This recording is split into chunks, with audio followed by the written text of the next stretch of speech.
Okay, for this video, proceed tayo dun sa next part ng discussion natin which is about trigonometric identity. So dun sa first part ng discussion natin dito, i-discuss ko muna lahat ng mga gagamitin nating trigonometric identities and yung iba kung saan din sila nanggaling or na-derive. And dun sa latter part naman nung vid natin, dun tayo magpo-proving of identity. So, ang ginagawa lang natin dun is, pino-prove natin using identities na dapat equal lang yung both sides of the equation natin. So, start tayo dun sa mga identities natin. So, una, meron tayong tinatawag na odd-even identities. So, odd-even identities. Pagdating dito, ang chine-check lang natin is ano ba yung nangyayari dun sa sign nung trigo function natin if ginawa nating negative yung angle. So, for instance, 'di ba, ganito yung graph natin. So, let's say initially, ayan yung graph natin, ito yung angle theta, nasa quadrant 1 yan. So, nasa quadrant 1 tayo. So, ano niyan yung mangyayari dun sa mga sign ng at mga trigo functions natin if ginawa nating negative yung angle. 'Di ba kapag ginawa nating negative yung angle, ang difference lang naman is magbabago yung rotation natin kasi kung ito yung 0 degrees, positive yan, so ang rotation natin is counterclockwise. Pero kapag ginawa nating negative yung angle, ang mangyayari mapupunta lang dito yung drawing natin. So dito na yung angle theta. Kasi kapag negative ang angle natin, ang rotation natin is clockwise.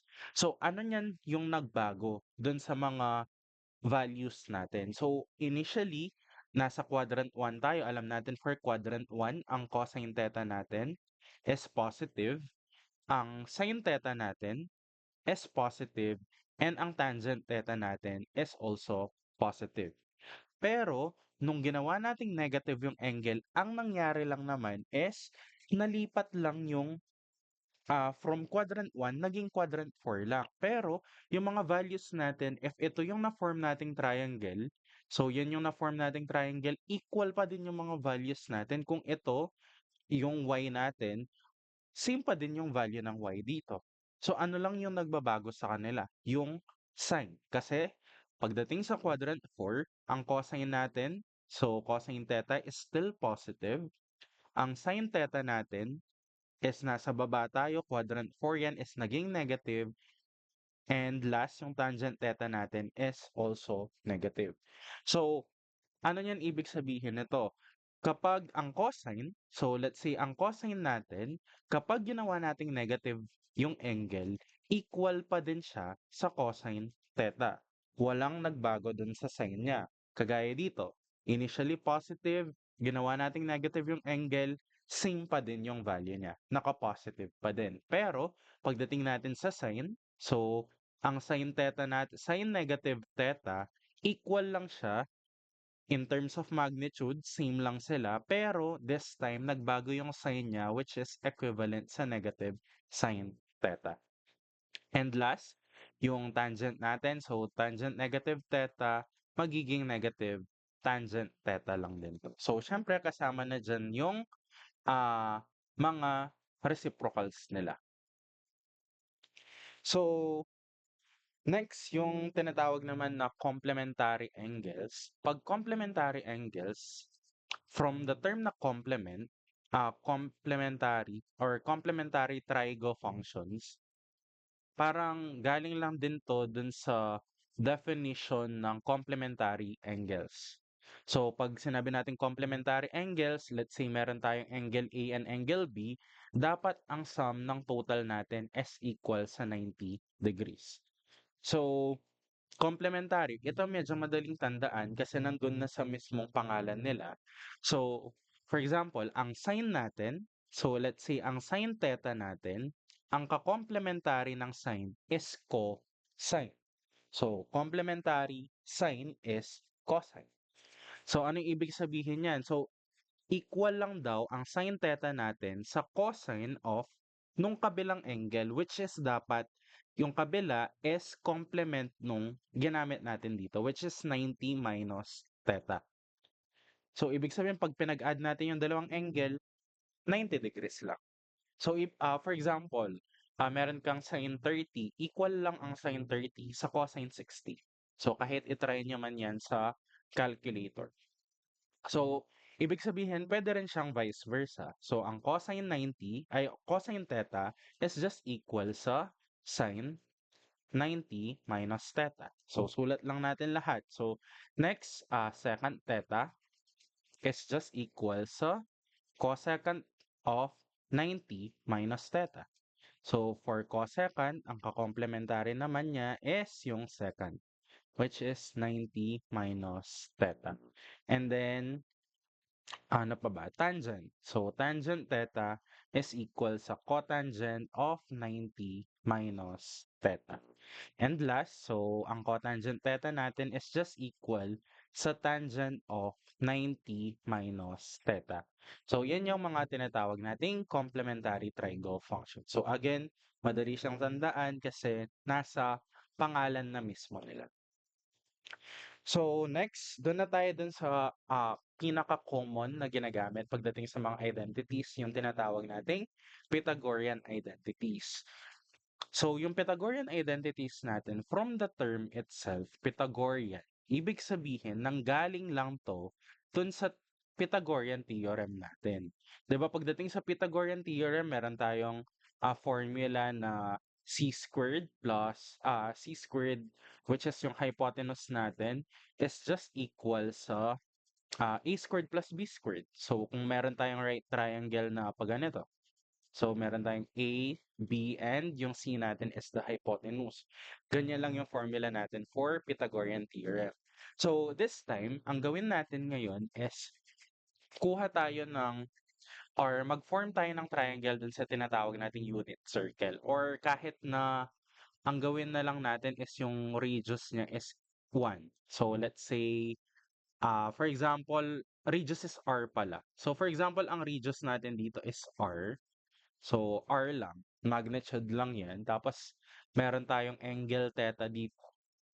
So, kung ipo-project natin to downward, 'di ba? Ang mangyayari is meron tayong mafo-form na right triangle. So let's say ito, ang point natin dito is point XY, coordinates point XY. So for example, parang ganito lang. Let's say meron tayong 3 tapos meron tayong 4. So 'di ba kapag susulat natin 'to, meron tayong 4, 3. So kung in terms of the triangle na na-form, 'di ba ang size lang niyan naman na 'to, ng side na 'to is just equal sa 3, which is equivalent dun sa y. While yung sa horizontal naman, ito yung sa x natin. So ngayon yan, ang gagawin natin, try nating i-solve yung value ng, again, ito niyan, equivalent lang to sa y, and then ito, equivalent lang sa x. Ngayon yan, try nating i-solve yung value ng x and y natin in terms of r and theta using SOHCAHTOA. So, start tayo for x. For x, meron tayong cosine theta. Ang cosine theta natin is just adjacent, which is x, over the hypotenuse, which is r. So kung cross multiply natin yan, ibig sabihin ang x natin is just equal sa r cosine theta. Next, for y naman, so gagamitin natin is the opposite. So sine theta is just equal sa opposite, which is y all over r. So, ibig sabihin, cross-multiply lang ulit natin, ang y natin is just equal sa r sine theta. Ngayon yan, nakuha na natin yung value ng x and y natin in terms of r and theta. Ngayon yan, gamitin natin yung na-form nating triangle. So, this time, gagamitin na natin yung Pythagorean theorem. So, for Pythagorean theorem, meron tayong dalawang side. So, pwede nating sabihin, itong triangle na to. So, meron tayong x squared plus y squared is just equal dun sa hypotenuse natin, which is r squared.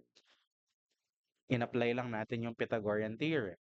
So, this time niyan, ah substitute lang natin yung value na nakuha natin for x and for y.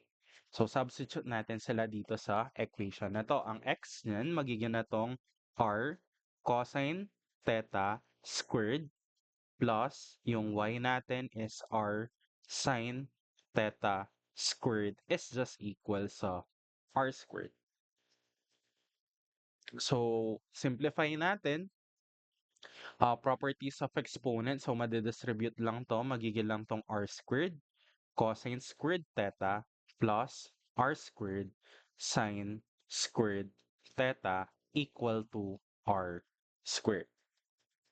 So kung titignan nyo, lahat ng terms natin, ah meron silang r squared. So pwede natin siyang i-simplify pa. So, 'di ba, again, lagi ko nare-remind na kapag nagmamanipulate tayo ng equation, basta puwede naman as long as na kung ano yung ginawa natin sa left side, yun din ang gagawin natin sa right side. So sa case na 'to, divide lang natin yung buo by r squared. So divide lang natin 'to by r squared. So ang matitira dito is just cosine squared theta plus sine squared theta is equal to 1. So ito yung unang Pythagorean identities na meron tayo. Tinawag siyang Pythagorean identities kasi again, galing siya sa Pythagorean theorem. So note lang pagdating sa mga ganito, let's say meron tayong cosine theta squared, yung pagkakasulat lang. So ano lang natin, ah, yung iba kasi nalilito pa dun sa pagkakasulat. For example, meron tayong cosine theta na naka-squared. Ito is equal lang din, same lang siya as cosine squared theta. So, ang ibig sabihin niyan, naka-squared yung buong cosine natin, pero hindi equal to sa cosine theta squared. So, ano yung difference niyan? Pag sinabi kasi natin cosine theta squared, ibig sabihin, yung theta squared natin, siya yung nasa loob ng cosine. Which is, hindi naman siya ganun. So, note niyo na lang 'yan, yung pagkakasulat lang. Ayan, meron na tayong na-form na isang Pythagorean identity. So, pero meron pa tayong dalawa. Pero yung dalawa natin, pwede naman natin siyang ma-derive galing dito, dun sa pinaka-main, Pythagorean identity natin. So, ang gagawin natin niyan is, 'di ba meron tayong cosine squared theta plus sine squared theta. So, let's say ang ginawa lang natin is dinivide natin yung buong equation by cosine squared. So, once dinivide kasi natin yung buong equation by cosine squared, so isa-isahin na natin. So, divide lang natin yung buo by cosine squared theta. So, ang mangyayari niyan, dun sa first term natin, cosine squared over cosine squared, this will just be equal to 1. Pagdating naman sa kabila, meron tayong sine squared over cosine squared or, 'di ba, ang sine squared over cosine squared parang yung pagkakasulat lang nito is just sine theta over cosine theta na naka-squared, which is equivalent lang sa tangent squared theta. And yun sa left side naman ng equation natin, 1 over cosine squared, ano ba yung reciprocal ng cosine? It's just secant. So, meron tayong secant squared theta. So, dito pala, hindi lang limited sa ganito yung gamit. So, for example, meron kayong nakita sa equation na cosine squared. Tapos nakita natin sa mga other terms, puro sine squared sila. Pwede nating i-convert yung cosine squared natin in terms of sine squared. So, paano yun? Gagamitin lang natin tong equation na to. Transpose lang. So, for example, dito sa part na to, ang cosine squared natin, cosine squared theta, is just equal sa 1, transpose lang to sa kabila, minus sine squared theta. Or puwede rin yung sine squared naman. Ang sine squared theta natin is just equal, sa 1 minus cosine squared theta. So minanipulate lang natin yung equation. So ibig sabihin, for example, nakakita kayo ng 1 minus cosine squared theta. Puwede niyo na agad siyang palitan as sine squared theta.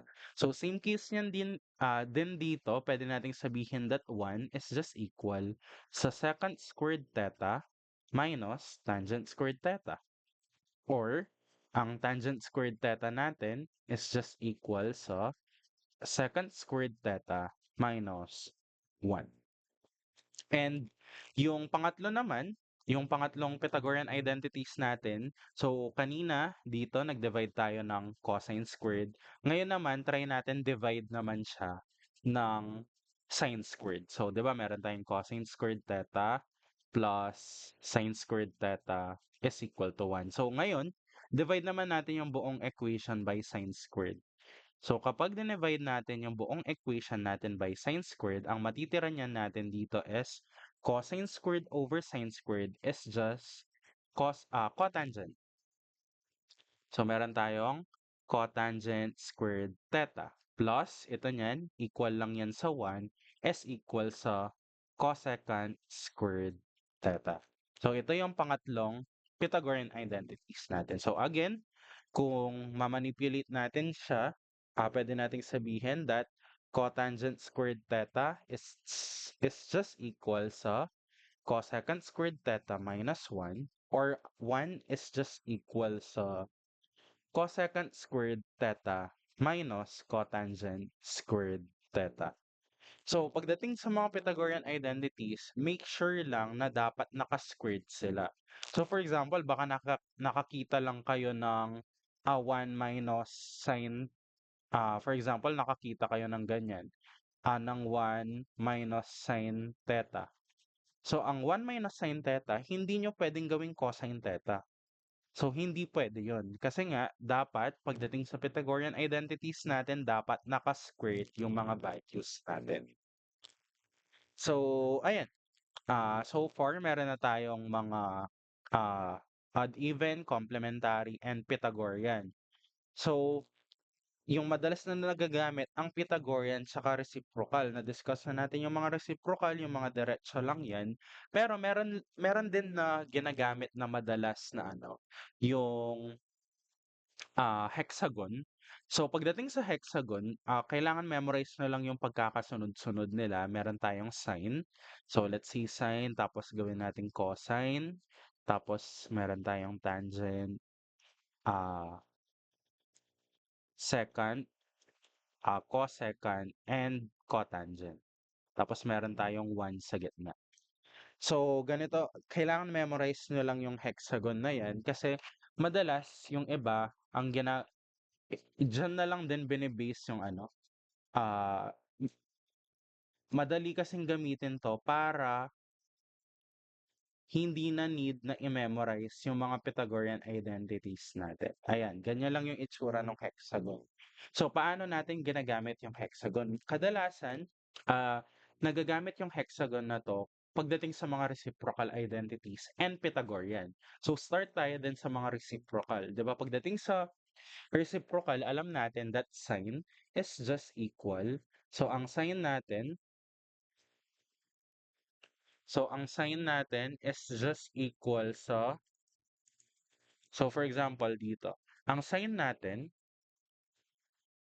equal lang siya sa 1 over cosecant. So, ganito lang siya, 1 over cosecant.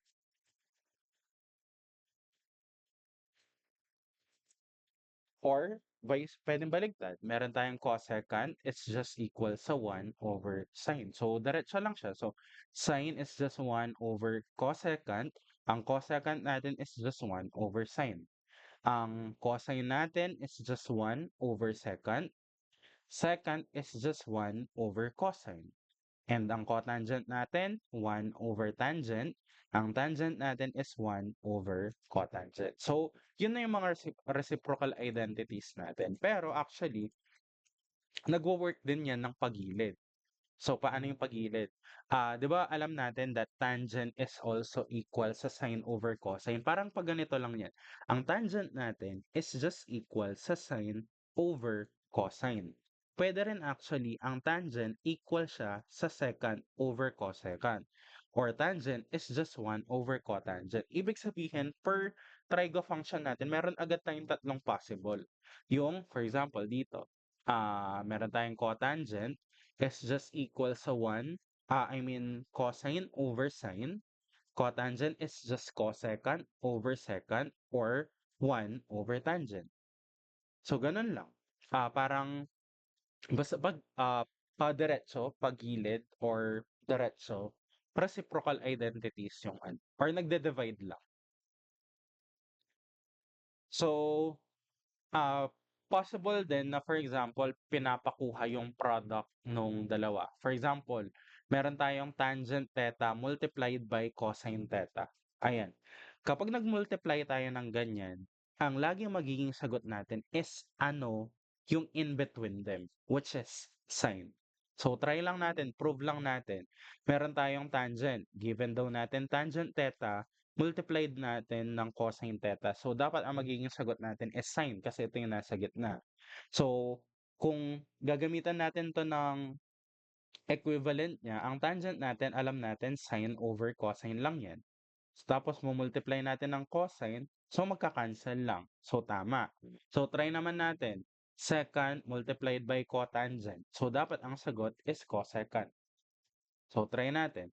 Secant theta multiplied by cotangent theta.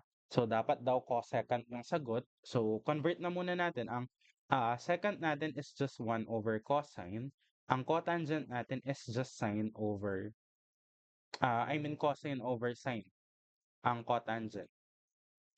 So, cotangent is just cosine over sine. So, meron tayong cosine theta over sine theta. So, cancel lang yan. Ang matitira natin is 1 over sine theta or cosecant theta. So, basta kapag meron tayong minumultiply na dalawa, ang lagi magiging sagot natin is yung in between them. Kung meron.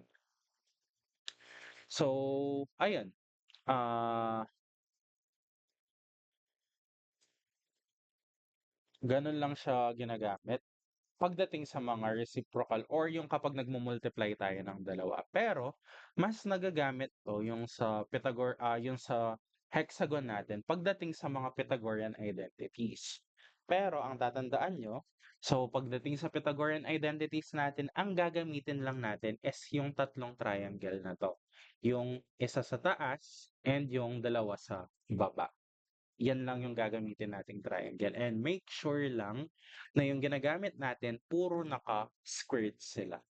So kasi nga, pagdating sa Pythagorean identities natin, puro naka-squared yung mga values. So paano niya natin siya gagamitin? So start tayo dun sa pababa. Pagdating sa pababa, ganito lang yung gagawin natin. So for example, dito sa case na to, meron tayong cosine. So cosine squared plus sine squared is just equal sa 1 is equal sa 1. So, basta pagpababa na ganyan, pagpababang ganyan, or baliktad. Pwede rin naman kasing baliktad, kaso lang, di ba pag ginawa natin baliktad, pag ganito lang. Sine squared plus cosine squared is equal to 1. So, same lang naman kasi kapag plus, kahit alin naman yung mauna, okay lang. Pero sundan ko na lang yung start tayo dun sa right para same na same siya dito. So, ulitin ko, cosine squared plus sine squared. So, is equal to 1. So, ito siya. Cosine squared plus sine squared is equal to 1. Next, ito naman. Yung sa dalawang babang triangle. 1 plus tangent squared is equal sa secant squared. Ito naman yun. 1 plus tangent squared is equal sa secant squared. And last, meron tayong cotangent squared plus 1 is equal to cosecant squared. So, cotangent squared plus 1 is equal to cosecant squared. Kapag pababa, plus tayo. So, next naman, ang gawin natin, try naman natin pataas. Kapag pataas naman ang ginawa natin, ang magiging difference lang is this time mag-negative tayo. So, for example, start tayo dito. Meron tayong 1 minus sine squared is equal sa cosine squared. 1 minus sine squared is equal to cosine squared, which is ito. Ito pala.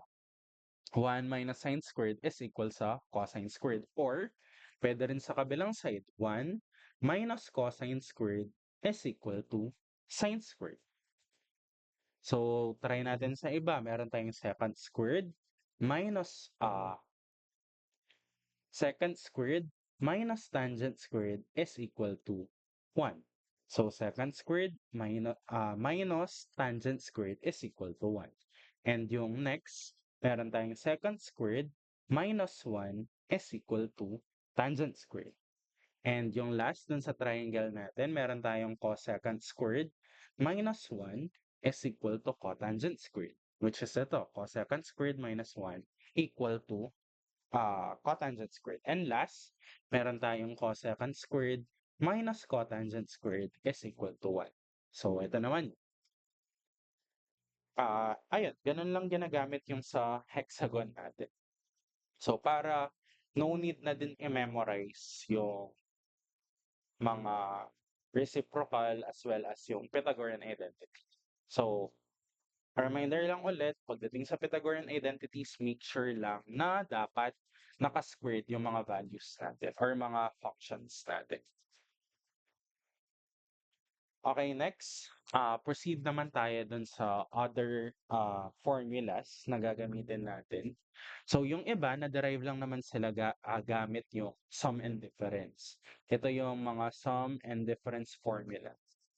So, meron tayong sum and difference formula.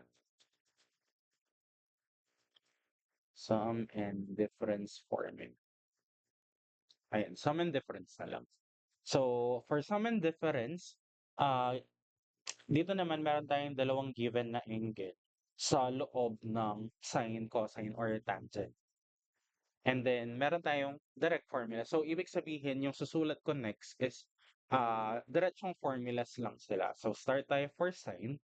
So, ang sine A plus or minus B is just equal sa sine A cosine B.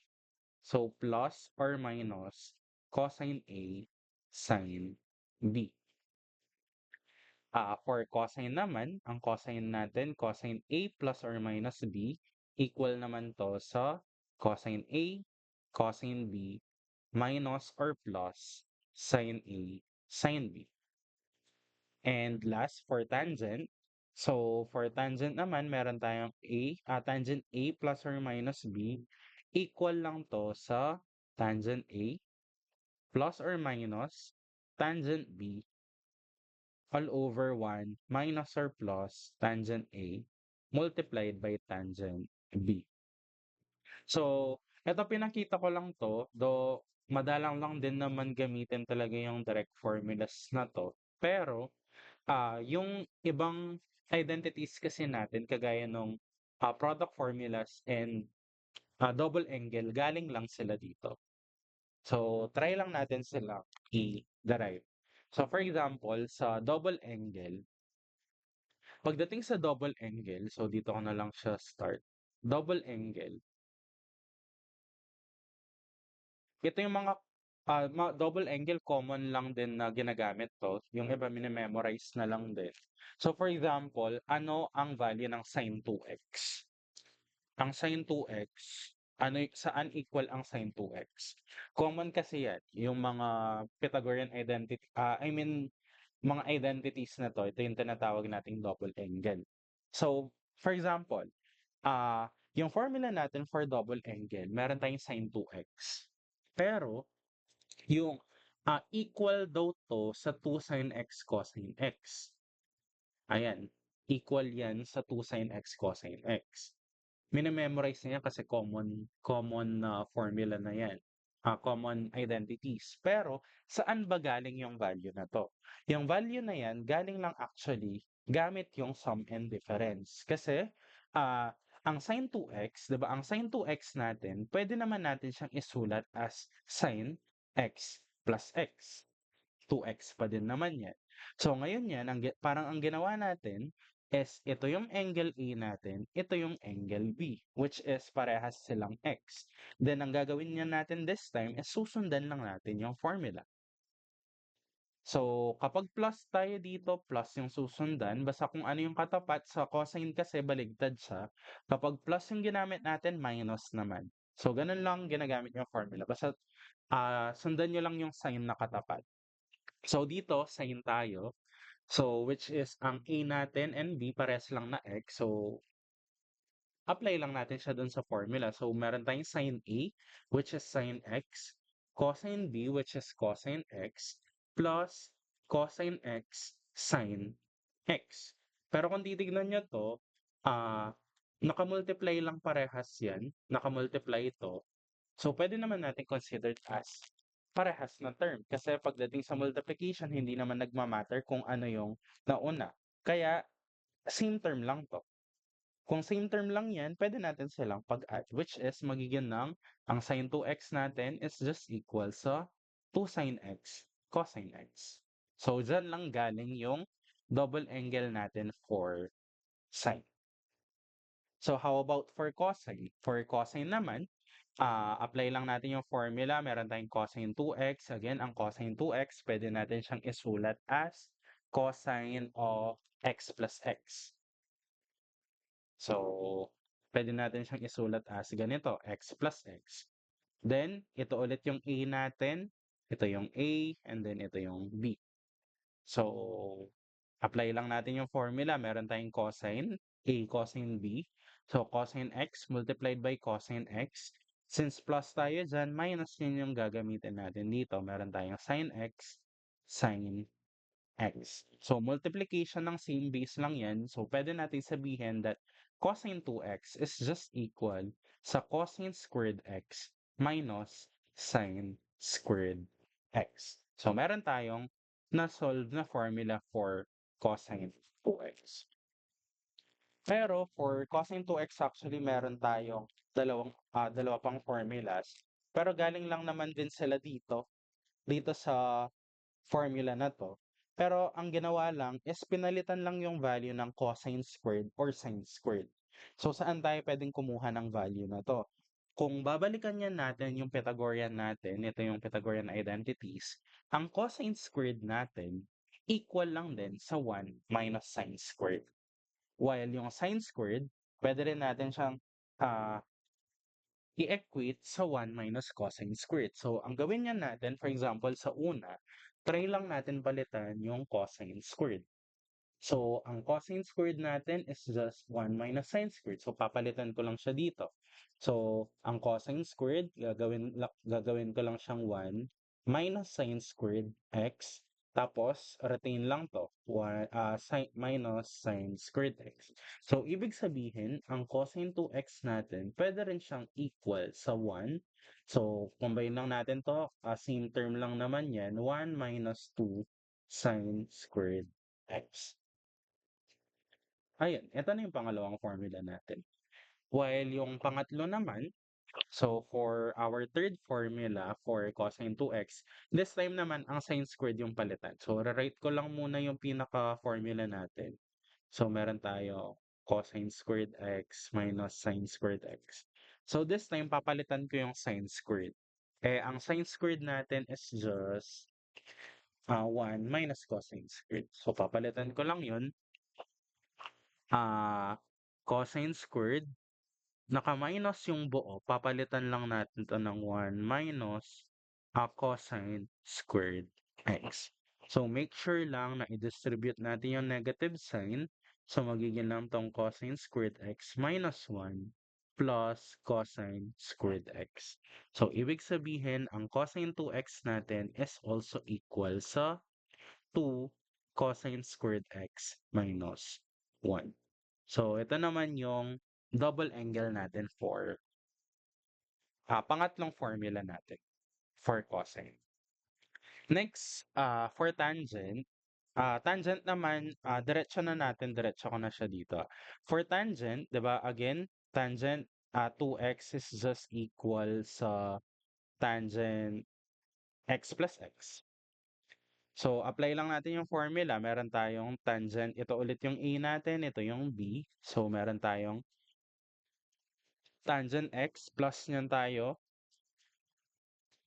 tangent x all over 1 minus tangent x, tangent x. So, ibig sabihin, ang tangent 2x natin is equal sa, same term yung sa taas, pwede natin pag-add 2 tangent x all over 1 minus tangent squared x.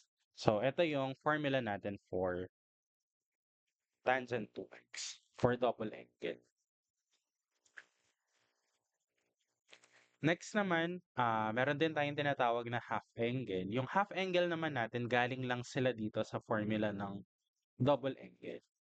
So, yung half angle madalas nagagamit siya pagdating sa integration kasi yung sine squared natin and cosine squared, wala naman silang direct integration. Pero once na ginamitan natin siya ng half angle formulas, pwede na siyang diretsong ma-integrate.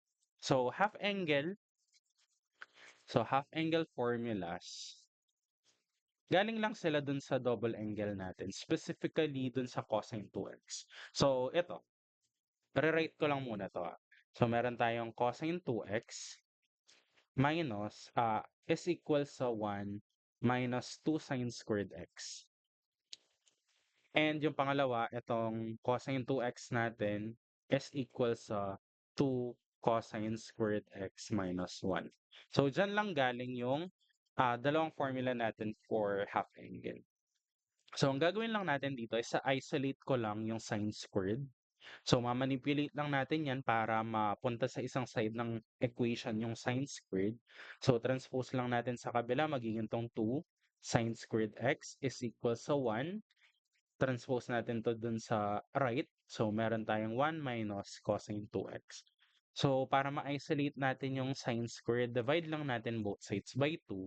So, ibig sabihin, ang sine squared x natin is just equal sa 1 minus cosine 2x all over 2. So, dito equal ang sine squared natin. So, for integration kasi, sabi ko nga, walang direct formula to. Pero once na na-convert siya dito, yung first term natin 1/2 lang, purely constant lang. So ma-integrate natin ng diretso. Yung sa kabila naman, cosine 2x over 2, which is nasa base form lang ng trigo na meron namang direct integration. Kaya gamit na gamit 'to pagdating sa integral calculus. Actually, halos lahat naman ng identities, mas nagagamit sila sa integral kasi ang difference sa integral and diffcal, sa diffcal kahit ano pa yung form niya, pwede natin silang ma-derive. While for integral calculus, kailangan muna natin silang i-convert to a specific form before natin ah, before natin sila ma-integrate. Kaya nga gamit na gamit yung mga identities dun. So next dito naman, for cosine squared, so isolate lang natin yung cosine squared. So pagbaligtad ko na muna, 2 cosine squared x minus 1 is equal sa cosine 2x. Same lang naman yan. Pinagbaliktad lang natin yung left and right. So kailangan lang natin ma-isolate yung cosine squared. So transpose natin yung 1, magpa-positive 1 na yan, plus cosine 2x. So divide lang natin both sides by 2. So ibig sabihin, ang cosine squared x natin is just equal sa 1 plus cosine 2x over 2. So meron na tayong formula for the half angle ng cosine squared. So for tangent naman, actually meron pang formula for tangent pero madalas ang ginagamit na lang. Ang tangent kasi alam natin, tangent squared x, alam natin equal lang to sa sine squared x over cosine squared x. So ang gawin na lang natin is substitute na lang natin yung value. Ang sine squared meron tayong 1 minus cosine 2x over 2 while yung cosine squared natin is 1 plus cosine 2x over 2. So, cancel lang yung 2. Ibig sabihin, ang tangent squared x natin is just equal sa 1 minus cosine 2x all over 1 plus cosine 2x. So, ito yung gagamitin natin for tangent. So, ayan, meron na tayong, nakailan na tayong identities. Half angle, double angle, sum and difference, Pythagorean, complementary, odd even, tsaka yung mga reciprocal. So, meron pa akong i-discuss pero separate topic na natin siya. Yung sa product formulas. Pero before tayo mag-proceed doon, try na nating solve. Kasi so far, wala pa naman din talaga tayong sinasolve. Ang ginawa ko lang is pinakita ko lang sa inyo yung mga identities and kung saan nanggaling yung iba. And nag-derive-derive lang tayo. So mas maganda kasi alam nyo din kung saan nanggagaling yung mga formulas na ginagamit para in case na makalimutan sila, pwede pang ma-derive. So, kasi pagdating sa board exam, sobrang dami ng mga subjects. So, ibig sabihin sobrang dami ng mga kailangang i-memorize. Kaya as much as possible, tinatry nating i-limit yung kailangan i-memorize. So, kaya mas maganda, alam natin kung saan sila nanggagaling. Para if ever lang na makalimutan sila, alam natin kung saan sila parang huhugutin. So, ayan, proceed tayo dun sa mga examples natin. So, for proving, so ang ginagawa natin sa proving of identities, so ang ginagawa lang naman natin dito is pinoprove natin that both sides of the equations are equal. Parehas dapat yung value nila. Pero ang gagawin natin dito is, ang gagalawin lang natin is yung isang side ng equation, which is yung mas complicated na side. So, mas maganda, try na agad natin dun sa example natin. So, for example number 1, so ang given natin is secant x minus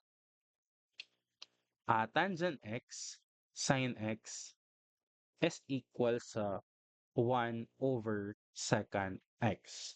So, ayan yung problem natin. So, ang gagawin lang natin, dapat i-prove natin that this secant x minus tangent x sin x equal lang siya sa 1/secant x. So, ang gagawin, una, pipili lang muna tayo ng side, yung mas complicated na side na imamanipulate natin para ma-convert siya doon sa kabila. So, obviously, ito yung kailangan natin i-manipulate, yung secant x minus tangent x sin x. So, pagdating sa proving, kailangan familiar kayo sa mga lahat ng identities na possible. Pero, kapag ganyan lang yung mga given natin, kung titignan nyo, nasa base form lang sila. Pag sinabi kong base form is nasa secant x, cosine x, sin x, tangent x, ganun lang yung mga given. Wala pa tayong mga Pythagorean kasi obviously wala pang naka-squared dyan. Wala ring half angle and double angle kasi wala pang mga coefficient yung nasa loob natin. So, nasa base form lang lahat. Kapag ganyan, ang pinakamadaling way na pwede nating gawin, actually in general naman, is i-convert na muna natin lahat sila in terms of sine and cosine. So, for example, dito, ang secant x equal lang siya sa 1/cosine x. Minus, yung tangent x naman, pwede nating i-convert yan in terms of sine and cosine kasi ang tangent x is just equal sa sine x over cosine x multiplied by sine x is equal dun sa kabilang side. So, wala tayong binago dun sa values, iniba lang natin yung form.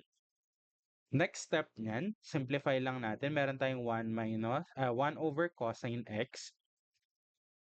Ito, multiplication of fraction, 'di ba? Pag nagmo-multiply tayo ng fraction, automatic naman tong merong over 1. Numerator to numerator, denominator to denominator lang. So, magiging lang tong minus, multiplication of same base yan, sine squared x all over cosine x. Next step. So, yung next step natin yan, parehas yung denominator natin. So, ibig sabihin, subtraction lang to ng similar fraction. So, kapag nag-add or subtract lang tayo ng similar fraction, ang ginagawa lang natin is, sinusundan lang natin ng diretso yung operation sa taas. So, copy lang natin yung denominator, which is cosine x, and then, yung sa taas niya natin is just 1 minus sine squared x. So, ang goal natin is mapunta siya dun sa 1/secant x. So, kailangan yan, meron tayong mapalabas na identities. Pero, kung titignan nyo, 1 minus sine squared x, meron na tayong naka-squared. So, possible na baka meron na tayong mga Pythagorean. Kasi meron tayong naka-squared dito. Kung i-check natin yung mga formulas niyan, saan equal ang 1 minus sine squared? So, saan equal? 1 minus sine squared x is just equal sa cosine squared x. So, ibig sabihin yan, itong numerator natin na 1 minus sine squared x, pwede natin siyang i-convert to cosine squared x. So, pwede natin siyang isulat as cosine squared x all over cosine x equals dun sa kabilang side. So, division of same base, cancel lang yan. Ang matitira natin is cosine x. Pero again, ang goal natin is maging same siya sa kabila. Eh saan ba equal ang cosine x? Equal lang siya sa 1 over secant x. So, ibig sabihin, na-prove natin that both sides of the equation are just equal. So, ganun lang yung ginagawa natin sa proving of identities. Gumagamit tayo ng mga identities to check lang kung equal ba talaga yung both sides of the equation. So next, proceed tayo dun sa pangalawang example. For example number 2, ito madali lang to. So 1 plus cosine x over sine x is equal sa cosecant x plus cotangent x. So dito kahit alin naman yung galawin mo, either left or right, okay lang din naman. Paano niyo yung gagawin? So, meron tayong plus dito. 1 plus cosine x over sine x. Kung kanina, dun sa addition of similar fraction, pinagsama natin sila. This time naman, pwede ulit natin silang paghiwalay. So, di ba pwede niya nating isulat to as 1 over sine x plus cosine x over sine x. So, sinundan lang naman natin yung properties. Kasi, di ba sabi natin kapag addition of similar fractions, sinusundan lang yung operation sa taas. So, kung meron tayong naka-combine, pwede rin natin silang paghiwalay. So, pero ingat lang kayo dun sa paghiwalay nyo. Kasi for example, nakakita kayo ng cosine x over 1 plus sine x. Hindi nyo pwedeng gawing cosine x over 1 plus cosine x over sine x yan. Hindi pwede yan, mali yan. Kasi, denominator to. Hindi natin pwedeng paghiwalay yung denominator natin. So, kung meron tayong operation sa taas, pwede nating hiwalay yung sa taas, pero mini-maintain lang natin yung denominator. Kung kino-consider natin sila as addition or subtraction ng similar fraction, kagaya sa case na to. So, sa case na to, pwede natin silang paghiwalay. So, kung titignan nyo, na-retain lang natin yung denominator and then pinaghiwalay lang natin yung nasa taas. Kapag kinombine naman natin yan, same lang yung value. So, ang goal natin is mapunta siya dito. Actually, yan na yung sagot kasi ang 1 over sine x natin is just cosecant x. And ang cosine x over sine x natin is just cotangent x. So, equal na yung both sides of the equation.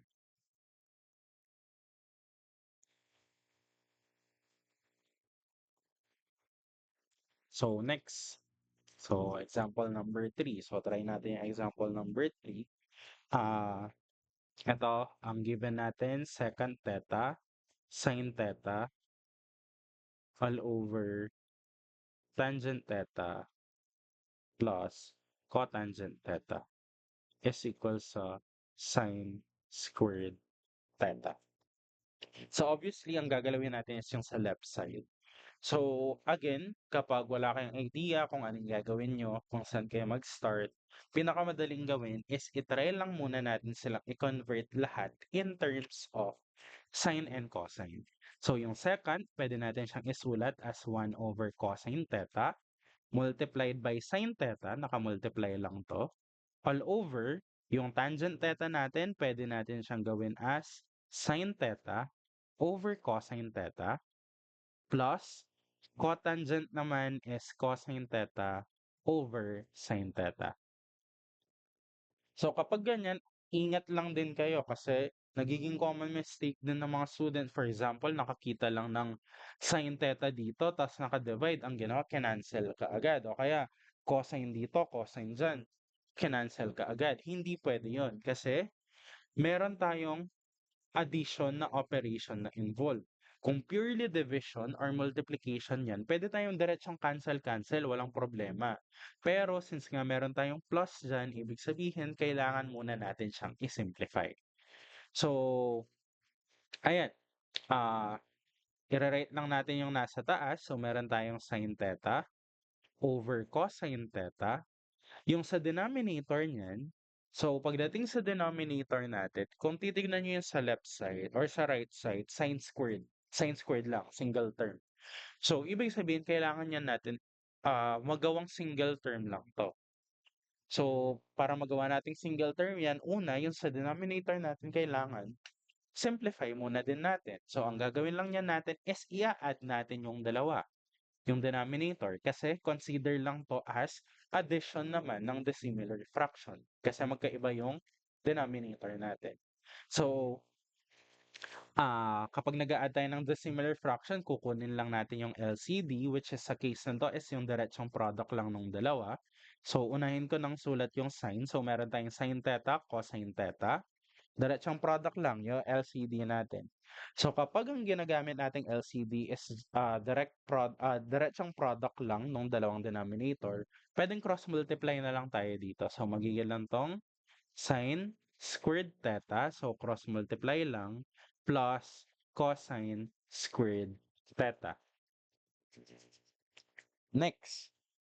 So, dito yung iba, kapag nasasanay na kayo sa pag-solve, pwede na kayong mag-cancel agad kung sanay na kayo. Pero kung nalilito pa din kayo kung ano yung mga pwede and bawal na i-cancel,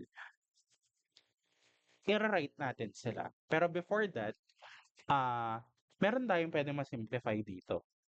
So, kung titignan nyo, meron tayong nakitang sine squared plus cosine squared. Saan ba equal ang sine squared plus cosine squared?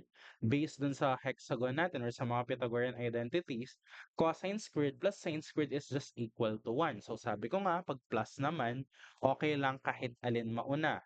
So parang sine squared. So parang ganito lang din yan to. Sine squared plus cosine squared is equal to 1. So, ibig sabihin yan, dito sa part na to, yung sine squared plus cosine squared natin, pwede na nating i-equate agad into 1. So, parang kung re-rate nyo natin, magiging lang tong sine theta over cosine theta all over 1 over sine theta cosine theta. So, yan na yung magiging equation natin. So, ito yung sinasabi ko kanina, kung nalilito kayo kung ano yung mga pwedeng i-cancel, baka kasi ang gawin, i-cancel yung sign dyan, which is mali kung kinancel nyo yung sign.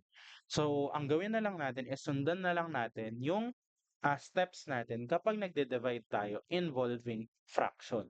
So, kapag nagde-divide tayo involving fraction, ang ginagawa lang naman natin is nire-rewrite natin yung buong numerator, which is sin theta over cosine theta multiplied by the reciprocal ng denominator. Reciprocal, babaligtarin lang natin to. So, magiging lang tong multiplied by sin theta cosine theta all over 1. So, ito purely multiplication na lang. So, pwedeng cancel na to. Purely multiplication and division. So, sin theta multiplied by sin theta. So, mag-e-end up tayong sin squared theta is equal sa sin squared theta. So, ibig sabihin, na-prove natin that yung both sides of the equation are just equal.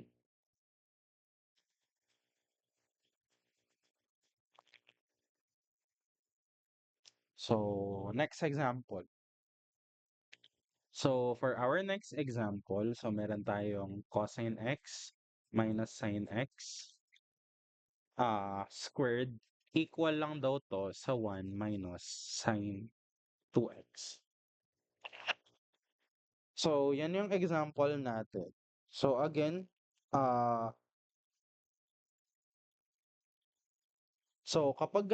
kapag ganyan yung given natin, ah, again, nagiging common mistake yung hindi,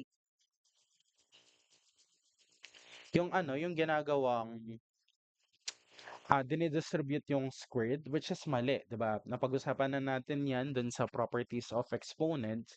Hindi natin pwedeng distribute yung 2 diyan kasi nga yung as exponent kasi nga ang operation natin is plus or minus. So pwede lang natin gawin 'yon if purely multiplication or division yung operation natin. So ano yung pwede natin gawin 'yan? So pwede nating expand na lang kasi since squared lang naman 'yan, 'di ba pwede naman natin siyang isulat as cosine x minus sine x multiplied by cosine x minus sine x. Pwede natin siyang isulat as ganyan. So then ang gawin natin is mag-FOIL na lang tayo. So start tayo dun sa first term. So meron tayong cosine squared x. Dun sa last, negative sine x cosine x. So ito naman, negative sine x cosine x din ulit. Negative sine x cosine x. And yung sa last term naman, negative times negative, negative sign times negative sign is positive sine squared x. So next, rewrite lang natin. Simplify lang yan natin to. Combine natin yung mga pwedeng combine. So meron tayong natirang cosine squared x plus, ito na muna yung sulat ko, sine squared x. Ito pwede nating combine yung dalawa. Kasi same term lang naman sila. So minus 2 sine x cosine x. So, pero again, so ang goal natin is mapunta siya sa 1 minus sine 2x. Actually, yan na yan. Kasi, again, saan equal to? Kapag nakakita kayo ng cosine squared plus sine squared or sine squared plus cosine squared, automatic equal na agad yan sa 1. So, meron na tayong 1. Minus, etong 2 sine x cosine x, saan equal to? So, ang pinaka-clue naman natin dito is ano ba yung goal natin na puntahan? Ang goal natin is mapunta siya sa 1 minus sine 2x. So, ibig sabihin, nagkaroon tayo ng double angle dito. Eh, saan ba equal to? So, based on sa mga formulas natin kanina, ang 2 sine x cosine x is just sine 2x. So, ayun na yung sagot natin. So, magiging na tong 1 minus sine 2x is equal to, same na sila dun sa kabilang side. So, na-prove na natin that both sides of the equation are just equal. So, example number 5. So, for example number 5, so try naman natin to. Meron tayong 1 all over 1 minus cosine x plus 1 over 1 plus cosine x is equal sa 2 cosecant squared x. So, ayan. Prove natin daw na parehas lang yung both sides of the equation. So, ano ulit yan yung gagawin natin? So, meron tayong addition. So, ang gagawin natin is addition of the similar fraction lang, which is LCD muna. So, ang LCD natin is yung diretsong product lang naman nung dalawa.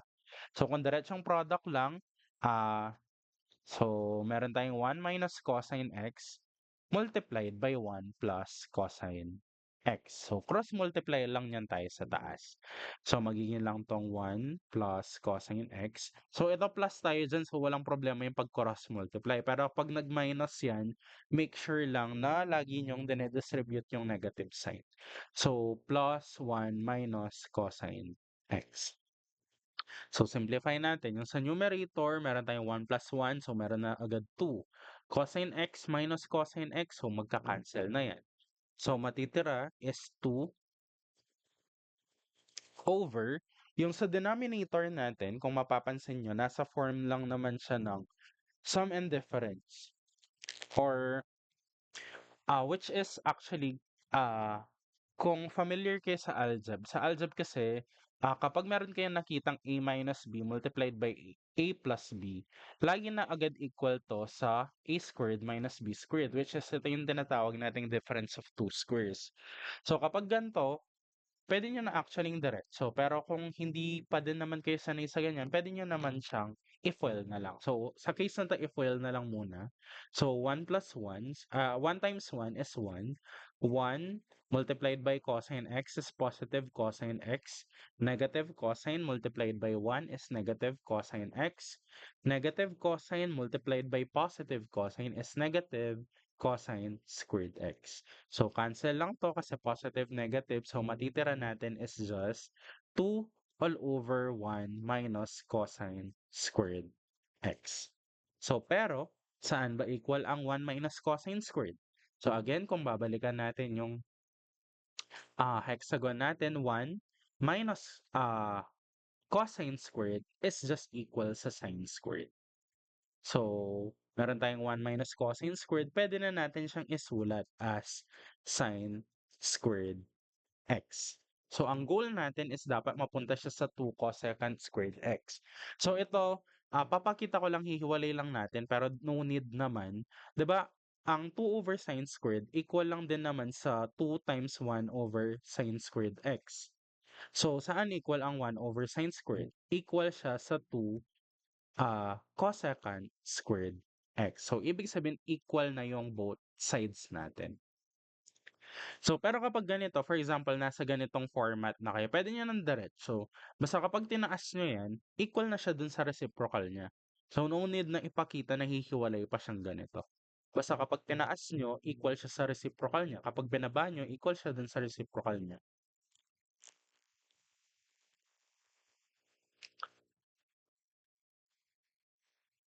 Okay, example number 6. So, for example number 6, cosine x, quantity cosine x, sine x squared plus cosine x minus sine x squared is equal to 2.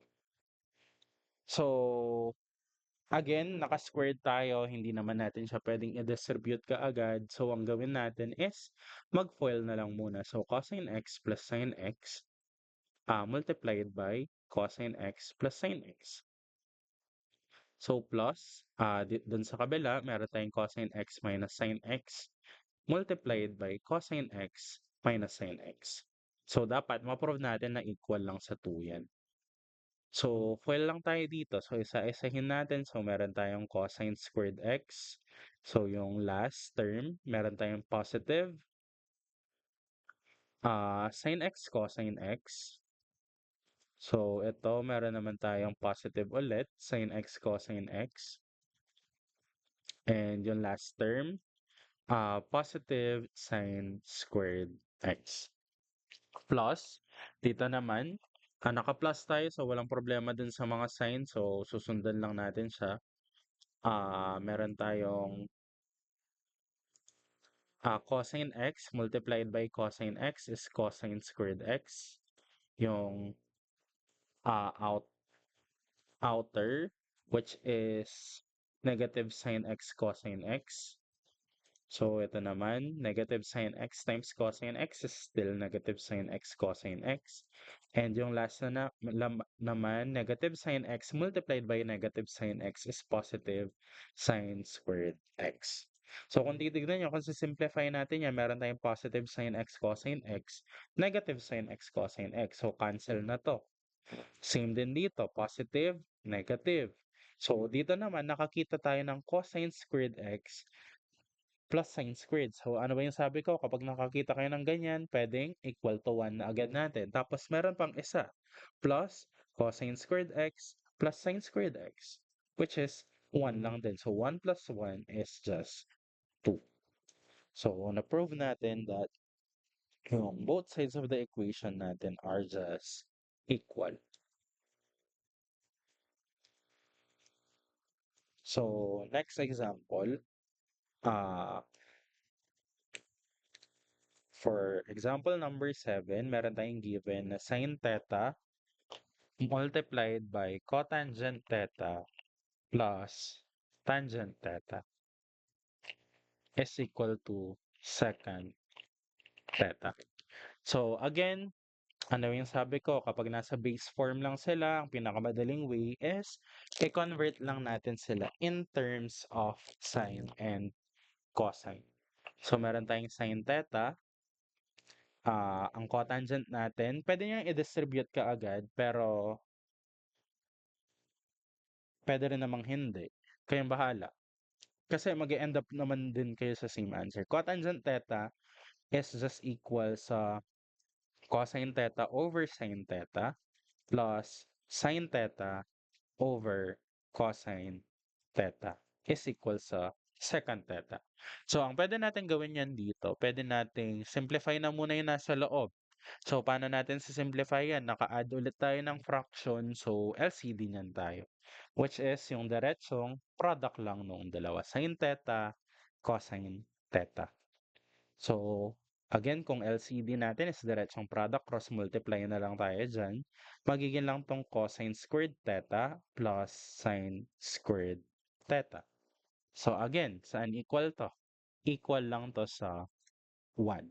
So, mag-end up tayo na ganito na lang yung equation natin. Sine theta.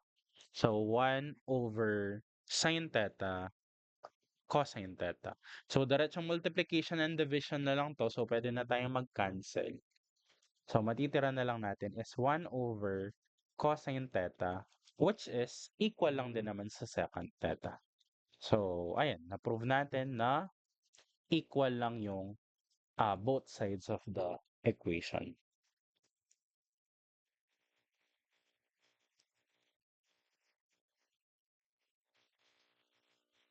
Next, for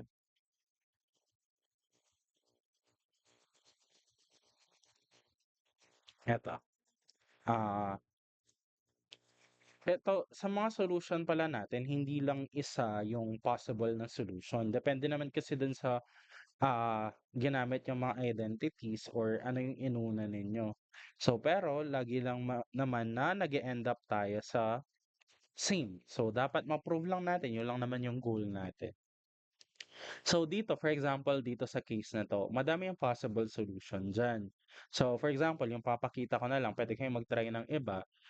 Dito, meron tayong parehas na cosecant x. So, ang gagawin ko is ilalabas ko na muna yung isa, yung cosecant x. So, kung nilabas ko yung cosecant x, ibig sabihin matitira na lang natin sa loob is cosine squared x minus 1.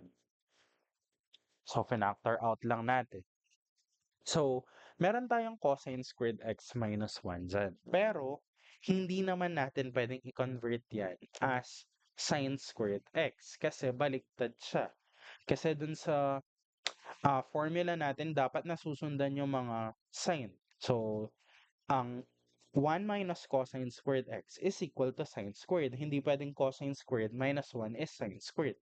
Hindi pwede yon. Dapat nasusundan natin yung ah, mga sign. Pero kung titignan nyo nasa left side, yun naman kasi again yun yung pinaka-clue natin. Yung sa left side kasi ng equation, naka-negative. Negative sign x. So, pwede niyan tayo magpalabas ng negative 1 dito.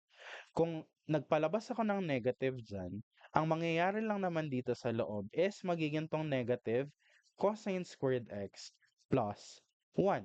So, same lang yan. Kasi kapag dinistribute natin yung negative, equal pa din naman siya dito. So, kapag dinistribute natin to. So, kung i-rearrange natin to negative cosecant x, 1 minus cosine squared x. So, this time yan, pwede na natin siyang mapalitan as sin x. I mean sa sine squared x. Kasi 1 minus cosine squared is just equal sa sine squared. So, how about yung cosecant? Ang cosecant, alam natin, equal lang naman siya sa 1 over sine x. Ito, equal siya sa sine squared x. So, ayan na yung magiging sagot natin. So, cancel lang yung isa. So, ayun na. Na-prove na natin that negative sin x is just equal sa kabilang side.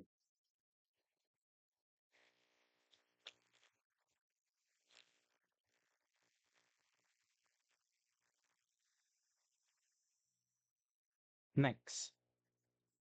So, meron tayong 1 over 1 minus sine squared is equal sa 1 plus tangent squared x. So, ito medyo mabilisan lang. Lalo na kung familiar kayo dun sa mga identities. Ang 1 minus sine squared, saan equal ang 1 minus sine squared? Sa cosine squared. So, pwede na agad natin gawin as cosine squared x. Saan equal ang 1 over cosine squared? Sa secant squared x. Reciprocal lang. Kung titignan nyo, secant squared x equal siya sa 1 plus tangent squared. Dapat ma-prove natin siya sa kabila. Pero, using our hexagon, ito lang yung involved. So, 1 plus tangent squared is equal sa secant squared, yung pababa. 'Di ba? Pag pababa, plus lang naman tayo. 1 plus tangent squared is equal to secant squared. So, ibig sabihin, ang secant squared natin is just equal sa 1 plus tangent squared. So, na-prove na natin that ah parehas lang yung both sides.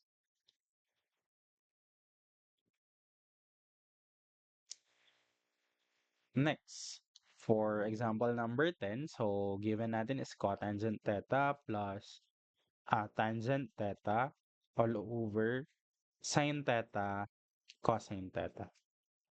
So, equal lang daw to sa cosecant squared theta secant squared theta. So again, nasa base form tayo sa left side. Anuhin lang natin, convert lang natin sila in terms of sine and cosine. Ang cotangent, again, cosine theta over sine theta. So kung titignan, parang ulit-ulit lang naman yung steps na ginagawa natin. Yung tangent naman is sine theta over cosine theta. All over sine theta, cosine theta. Again, ingat lang, huwag kayong basta-basta na nagka-cancel-cancel. So, simplify muna natin yung nasa taas natin, pwede nating pag-add. Meron tayong makukuhang LCD na sin theta, cosine theta. So, yung nasa sa denominator natin is also sin theta, cosine theta. So, since ang LCD natin, diretsong product lang. So, cross multiply na lang. Cosine squared theta plus sin squared theta. So, ibig sabihin, yung itong part na to, pwede na natin siyang isulat as 1. So, ito yung sinasabi ko lagi na huwag kayong nagka-cancel-cancel lang basta-basta. Baka kasi ang gawin nyo, nakakita kayo ng ganito, i-cancel yung buo, edi 1 lang yung magiging answer nyo, which is mali. So, kasi ang buong numerator natin sa case na to is yung 1 over sine theta, cosine theta. And then, nakadivide pa siya sa buo by sine theta, cosine theta. So, ano yung sabi ko, kapag nalilito kayo kung ano yung ika-cancel ninyo, edi sundan na lang natin yung division ng involving fraction.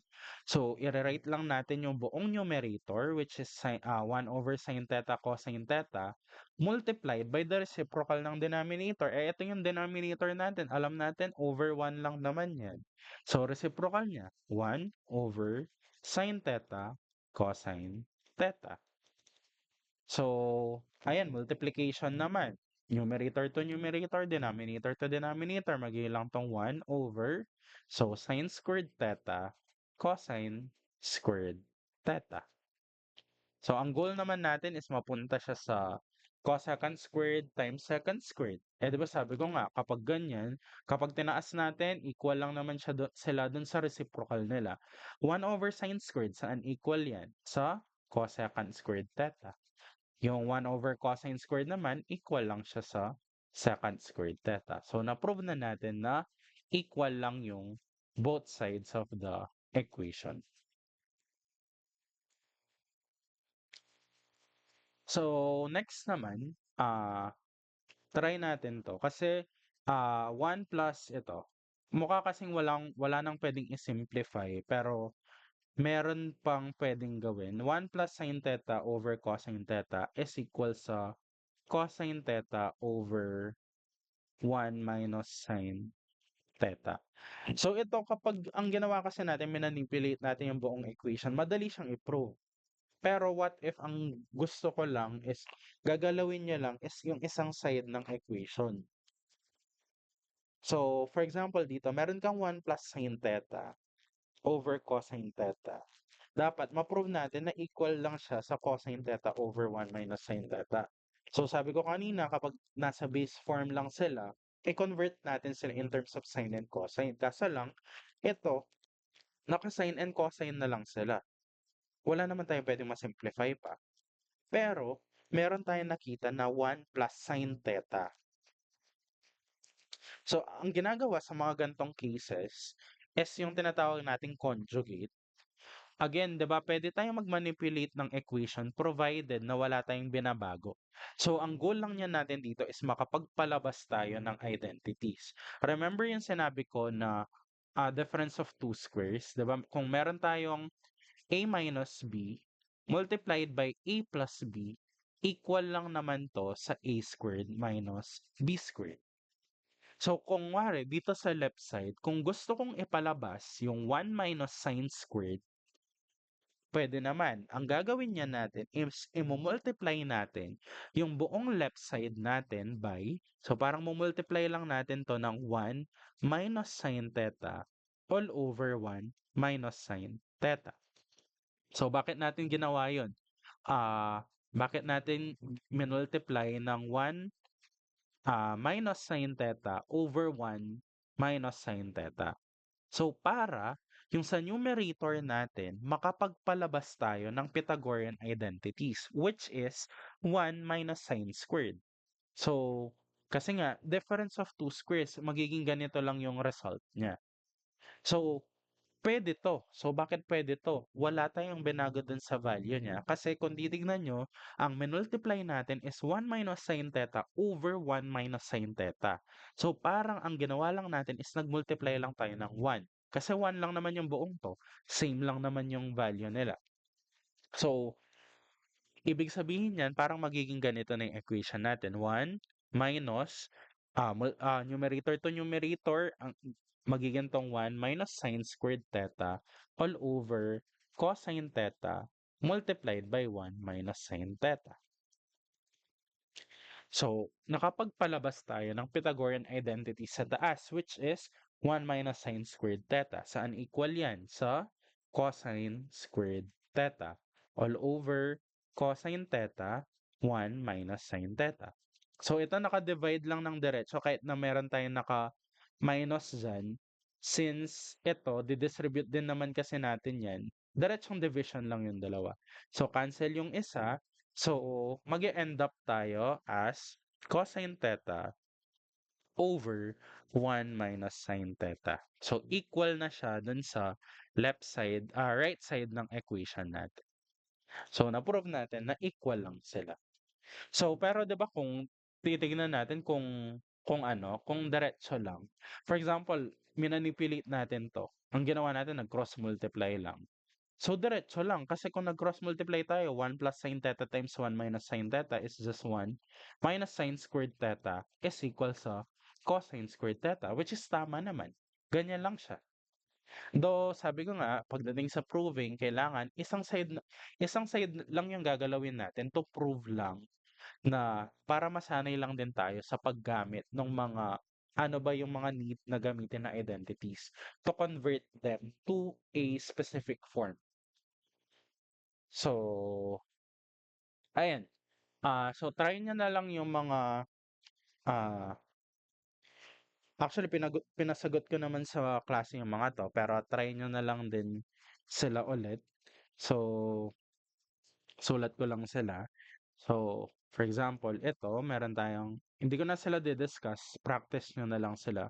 1 minus sine x plus 1 over 1 plus sine x equals sa 2 secant squared x. So, meron din tayong secant theta over cosine theta minus tangent theta over cotangent theta is equal to 1. Next, sin y. So, sin y plus tangent y all over 1 plus secant y is equal sa sin y. Pang-apat, so try nyo lang din to, tangent squared x multiplied by sine squared x equal siya sa tangent squared x minus sine squared x. So next, cosecant squared x multiplied by tangent squared x minus 1 equals sa tangent squared x. So next, tangent theta. So over secant theta plus cotangent theta over cosecant theta is equals sa sine theta plus cosine theta. Then, meron tayong sine 2x. Sine 2x, ibig sabihin, magdo-double angle kayo dyan.